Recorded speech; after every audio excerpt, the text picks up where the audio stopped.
यथावत हो गया, सूर्योदय हो गया।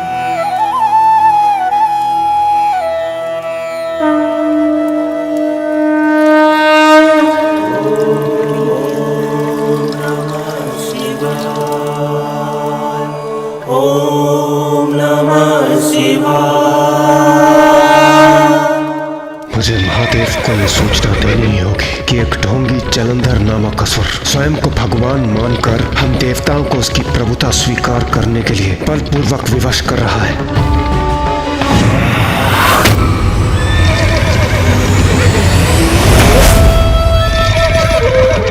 नहीं, इन देवताओं को कहीं भागने नहीं दूंगा मैं।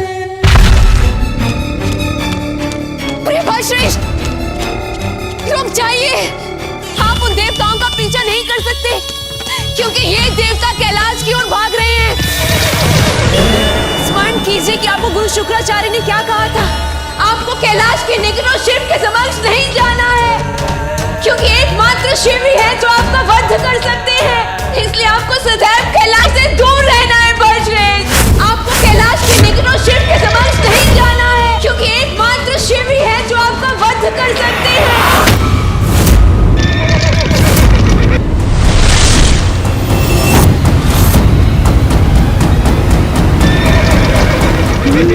तो ये बात है, जलंधर कैलाश या पिताश्री के समक्ष नहीं आ सकता और एकमात्र पिताश्री के हाथों ही उसका वध संभव है।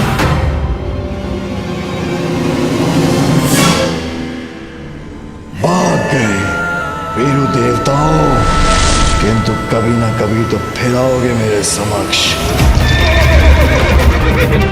कभी ना कभी तो ये दुष्ट कैलाश आने पर विवश अवश्य होगा, अन्यथा मैं इसे विवश कर दूंगा।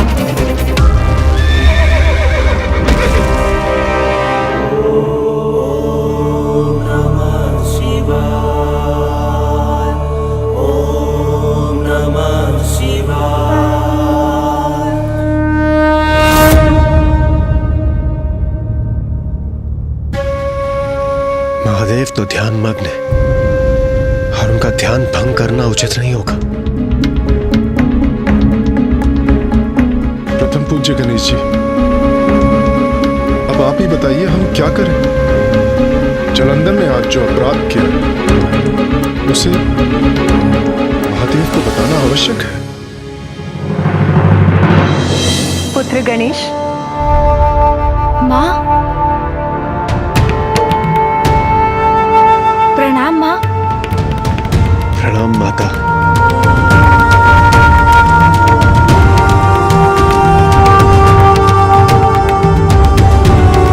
इंद्रदेव, सूर्यदेव, आप सभी यहाँ इतनी भोर में? कुछ हुआ है क्या?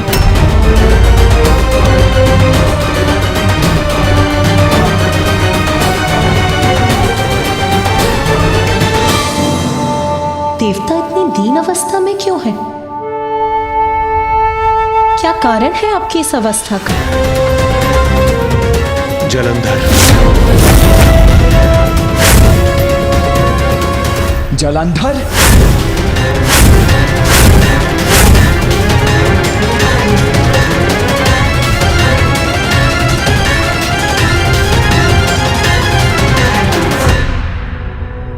देवगण, क्या किया है जलंधर ने? देव सेनापति कुमार कार्तिकेय, उसने हम पर आक्रमण किया और वो अकेला नहीं, उसकी पत्नी भी उसके साथ है। और असमंजस की बात तो ये है कि वो दोनों ही अपार शक्ति के स्वामी हैं और हमारे किसी भी अस्त्र का कोई प्रभाव नहीं हो रहा उस जलंधर पर। किंतु आप देवताओं पर उसके आक्रमण का कारण क्या था?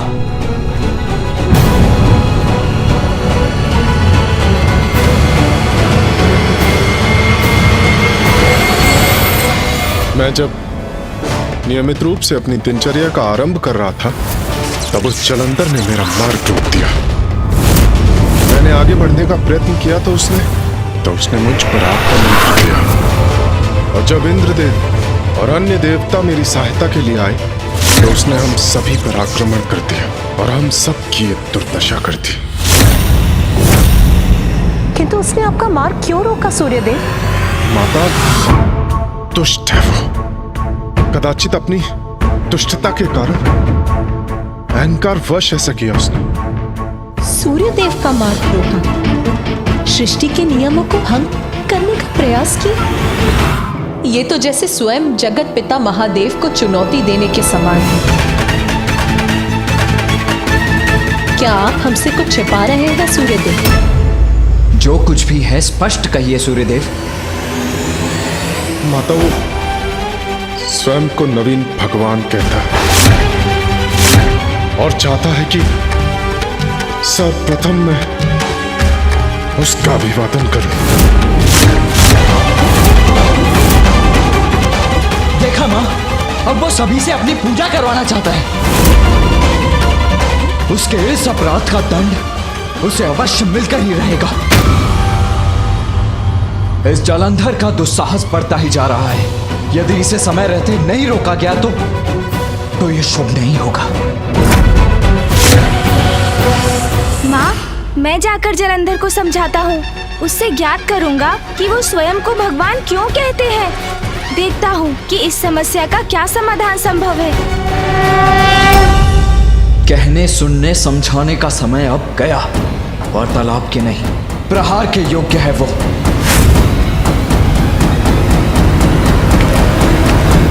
पुत्र कार्तिकेय! कुमार कार्तिकेय, ये कुमार कार्तिकेय कहाँ जा रहे हैं?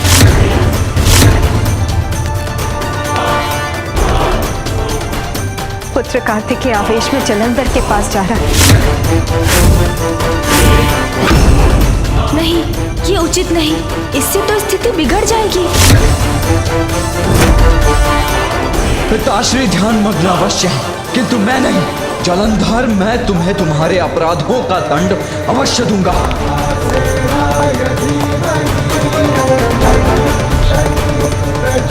माता वो स्वयं को नवीन भगवान कहता है और चाहता है कि सर्वप्रथम मैं उसका अभिवादन करूं।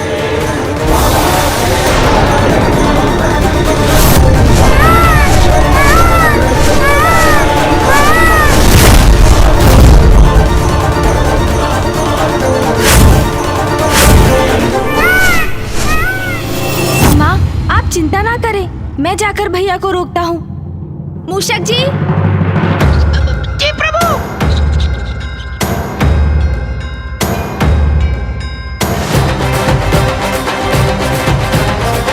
शीघ्र चलिए मूषक जी। जी प्रभु।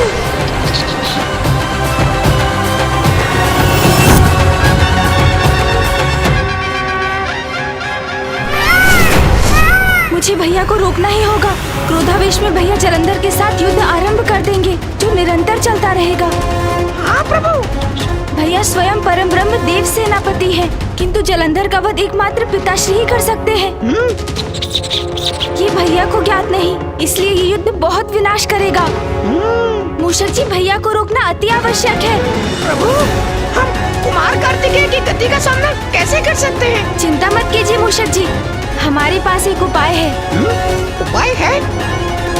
आप समझ गए ना मूषक जी, मैं क्या करना चाहता हूँ? समझ गया प्रभु, मैं आपका उपाय समझ गया। चिंता मत कीजिए मूषक जी, आप अपना संतुलन बनाए रखिए। जी प्रभु।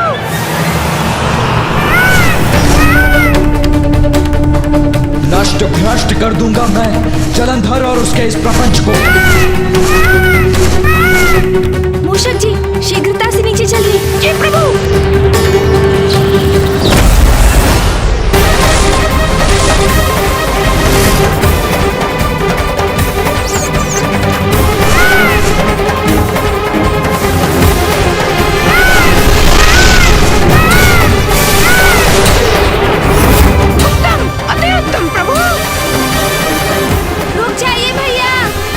हट जाओ मेरे मार्ग से।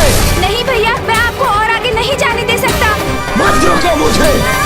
अब मेरा क्रोध इस दुस्साहसी जलंधर को दंडित करके ही शांत होगा। प्रभु, देव सेनापति कार्तिकेय जी तो अत्यंत क्रोधित हैं। वो अपनी गति धीमी नहीं कर रहे हैं। हमें उनके मार्ग को छोड़ देना चाहिए। नहीं मूषक जी, हम यहीं अड़िग रहेंगे। भैया को इतने आवेश में यदि जलंधर के पास जाने दिया तो बहुत बड़ा संकट उत्पन्न हो जाएगा। परिणाम जो भी हो उन्हें रोकना ही होगा हमें। वहीं से तो मेरी आंखें बंद हो रही है। रुक जाइए भैया, आगे मत बढ़िए भैया, अन्यथा अनर्थ हो जाएगा। हट जाओ मेरे मार्ग से गणेश। इस ढोंगी जलंधर को दंडित करके ही रहूंगा मैं। भैया, दंडित तो मैं भी करना चाहता हूँ जलंधर को, और उसके लिए आपके साथ चलने के लिए भी प्रस्तुत हूँ। किंतु प्रत्येक युद्ध परिस्थिति के अनुसार विशेष रणनीति से ही किया जाना चाहिए। उचित है अनुज, किंतु इस जलंधर को उसकी उद्दंडता का दंड देने के लिए हमें किसी विशेष रणनीति की आवश्यकता नहीं है। गणेश, या तो तुम मेरे साथ चलो, अन्यथा हट जाओ मेरे मार्ग से। भैया, पिताश्री की क्रोधाग्नि से उत्पन्न हुआ है जलंधर, इसलिए एकमात्र पिताश्री उसका वध कर सकते हैं। स्वयं असुर गुरु शुक्राचार्य ने उन्हें चेतावनी देते हुए बताया था, इसलिए आपका उससे युद्ध करने का कोई लाभ नहीं होगा। समझने का प्रयास कीजिए भैया, रुक जाइए। ये क्या कह रहा है गणेश? असुर गुरु शुक्राचार्य ने कहा है? देव सेनापति कुमार कार्तिकेय अपनी गति धीमी नहीं कर रहे हैं। कुछ कीजिए प्रभु, तो रोके उन्हें। प्रभु रक्षा कीजिए, प्रभु रक्षा कीजिए।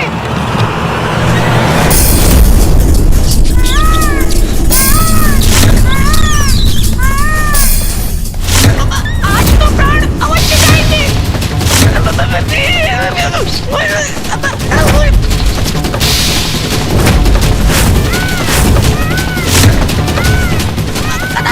अब अधिक समय शेष नहीं, मेरा अंत समय है ये। जो भी दोष हो मेरे, उनके लिए क्षमा कीजिएगा मुझे प्रभु।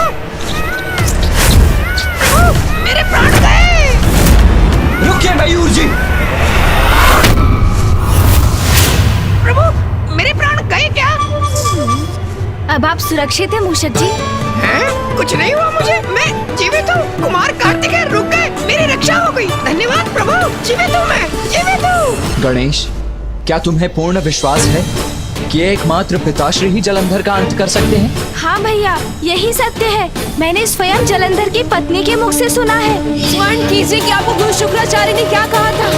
आपको कैलाश के निकटों शिव के समक्ष नहीं जाना है, क्योंकि एकमात्र शिव ही है जो आपका वध कर सकते हैं। इसलिए आपको सदैव कैलाश से दूर रहना है बजरंग। किंतु गणेश, पिताश्री तो जलंधर को दंडित करने के लिए, उससे युद्ध करने के लिए तत्पर ही नहीं है। हाँ भैया, इसलिए हमें ही कुछ करना होगा जिससे जलंधर गुरु शुक्राचार्य को दिया हुआ अपना वचन भंग कर दे, कैलाश आकर पिताश्री को चुनौती दे और पिताश्री उन्हें उनके इस अपराध का दंड देने के लिए विवश हो जाए। किंतु हम ऐसा क्या कर सकते हैं गणेश, जिससे वो स्वयं प्रेरित हो जाए कैलाश आने के लिए?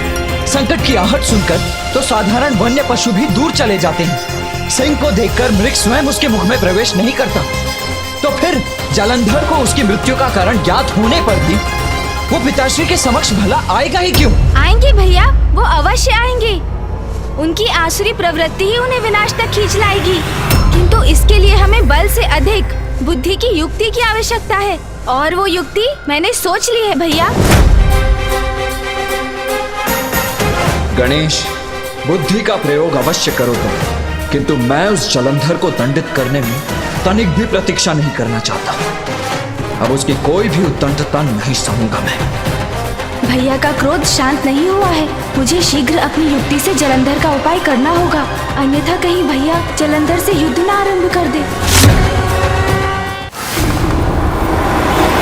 देवगण, मेरा यही सुझाव है कि आप सभी शीघ्र जलंधर के पास जाइए। आप सब समझ गए हैं ना कि क्या करना है? ये आप क्या कह रहे हैं गणेश जी? हाँ, हमारे नवीन भगवान है जलंधर जी।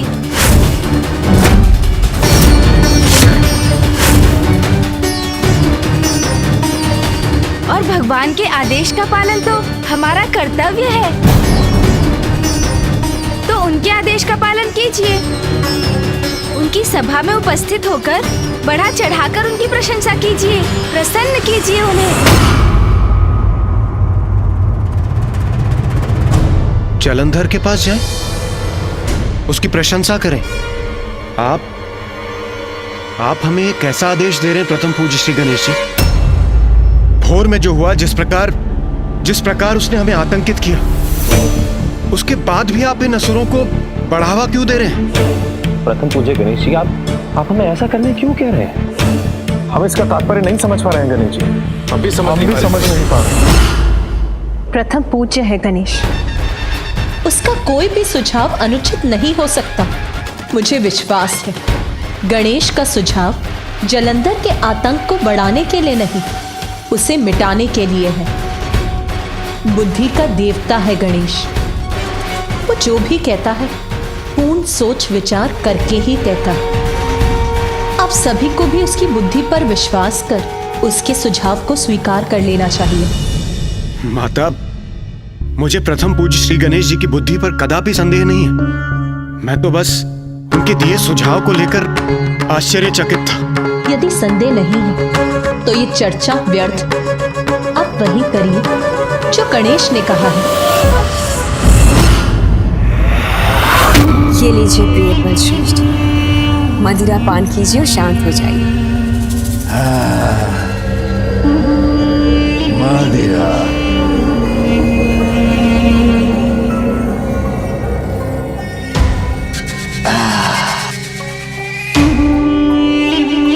उत्तम।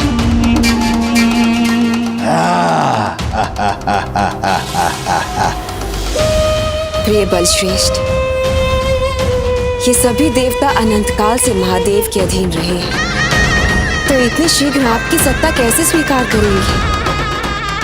इसलिए तो मैंने आपको सुझाव दिया है, अंत कर दीजिए सभी देवताओं का और अपने असुरों को उनके स्थान पर नियुक्त करके इस समस्या को जड़ से ही मिटा दीजिए। ना रहेगा बांस और ना बचेगी बांसुरी। वही करने जा रहा था मैं, उन सभी का वध करने जा रहा था, किंतु ज्ञात नहीं एक विचित्र सा गजमुख बालक कहां से प्रस्तुत हो गया, उन सभी को बचा ले गया। हाँ प्रिय बलश्रेष्ठ, वो बालक था कौन?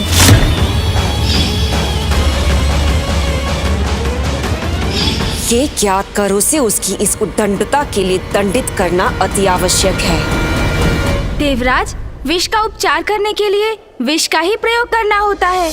जलंधर की धूर्तता का उत्तर हमें भी चतुराई से ही देना होगा, और चतुराई इसी में है कि हम सभी मिलकर उनकी प्रशंसा करें, उनके अहंकार को बढ़ावा दें, जिससे वो पिताश्री को चुनौती देकर उनसे युद्ध करे और अपने विनाश के मुख में प्रवेश कर जाएं। इसलिए अब विलंब मत कीजिए। मैं और भैया भी शीघ्र इस स्वघोषित नवीन भगवान के दर्शन के लिए वहाँ पहुँचेंगे। उसे तो ऐसा दंड दूंगा जो समस्त संसार के लिए उदाहरण बनेगा। भगवान सर्वश्रेष्ठ जलंधर को चुनौती देने का दुस्साहस किया। आनंद आएगा, मुझे आनंद आएगा। उसे दंडित कर।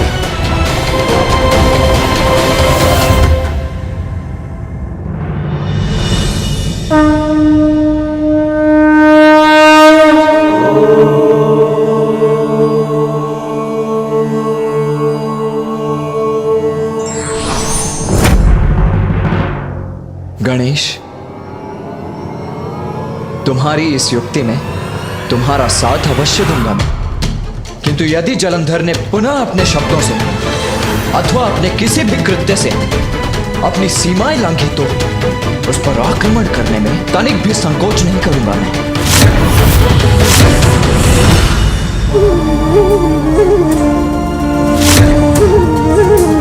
अहंकारी जलंधर अवश्य ऐसा कुछ करेगा जिससे पुत्र कार्तिकेय का क्रोध और बढ़ेगा।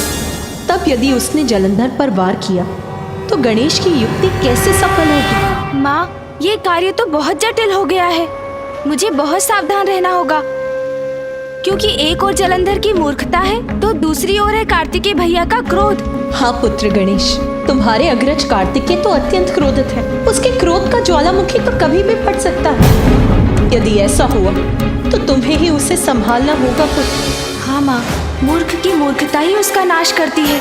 जलंधर की मूर्खता को तो अस्त्र बनाकर मैं उसी के विरुद्ध प्रयोग करूँगा, किंतु उसके लिए भैया का अपने आवेश को नियंत्रण में रखना आवश्यक है, क्योंकि यदि जलंधर ने संकट भांप लिया तो वो सचेत हो जाएंगे और कदाचित मेरी युक्ति असफल हो जाएगी। प्रिय बलश्रेष्ठ, आप तनिक भी निराश ना हो। आपने उन सभी देवताओं को अपनी शक्ति का परिचय तो दे ही दिया है। मेरा विश्वास कीजिए, बहुत शीघ्र ये सभी देवता आपकी चाटुकारिता करते पाए जाएंगे। आपके सभी आदेशों का पालन चुटकी में करेंगे।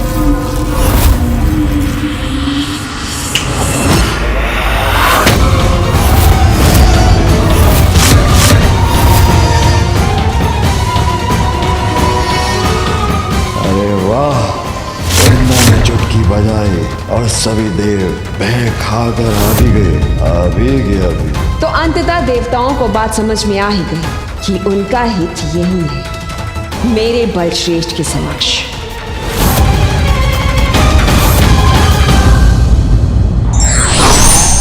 बुद्धिमान वही होते हैं जो परिस्थिति को भांपकर युक्ति से समस्या का हल निकालते हैं।